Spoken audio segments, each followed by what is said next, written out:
Hi everyone, I'm Scott Schneider. This is Stereo Niche. This week it's a piece from Pioneer. It's the PL90 Elite Turntable. Stick around.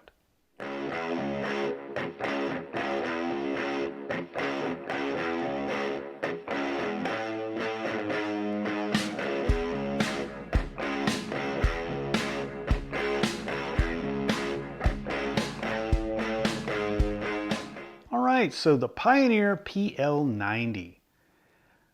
Before we get to talking about it though, let me ask you guys to hit that subscribe button because I won't get an opportunity at the end like I normally do. So hit that subscribe and hit that thumbs up if you will.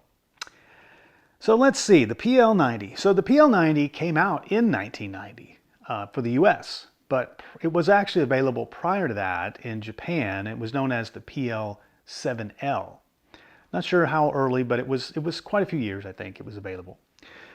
So in 1990, it's a lot going on. There's the CD. The CD has gained a lot of traction. It is continuing to, basically replace the LP. And if you look at the annual guide, from the audio or magazines of the day and their annual stereo guides, you saw a smaller and smaller section of turntables that were available.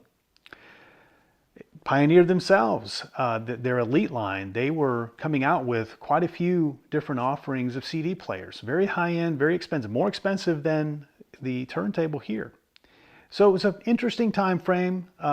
They were fighting for the attention of those, I think, fewer and fewer audiophiles that were still focused on LPs.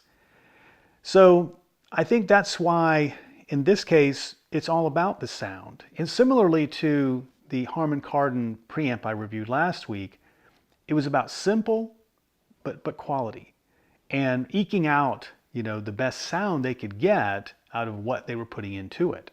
So there's no bells and whistles here. It's all about, I think in a way, style, because it's a very cool looking table.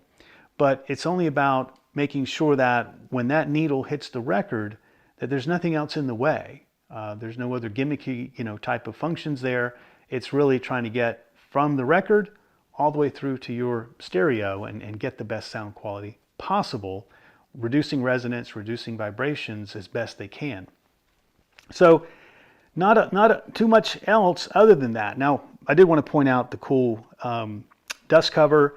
Unlike most dust covers that are just, rectangular, this one has the cutouts here to get around the very prominent suspension, which was one of the main features. So you lift the table and, pretty obvious where the a lot of the focus is. The suspension, I think, catches the eye right away. It is not directly bolted to the table. The table itself is actually two parts. There's the board underneath, and then the plinth on top, and they're not connected. They're only connected through this suspension here, and I'll show you a cutout of that. But that was, to give it that ability to reduce, those vibrations.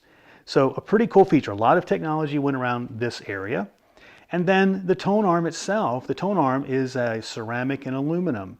And again, it was, function was to reduce resonance.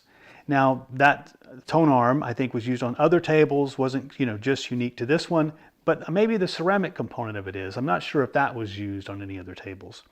It is a direct drive. Again, I don't think it's unique to this particular table, but all about quality. Now, I think, again, they were going after a smaller and smaller market of folks looking for a turntable. And in fact, in 93, it was the only table available that I saw in the stereo guide for 93. So fewer and fewer tables, but they were the ones that were available, I think, were trying to, be a higher quality, at least from Pioneer. So I think it's a pretty solid table. So did I hit the MSRP was $950 at this time. Wow and Flutter 0.08.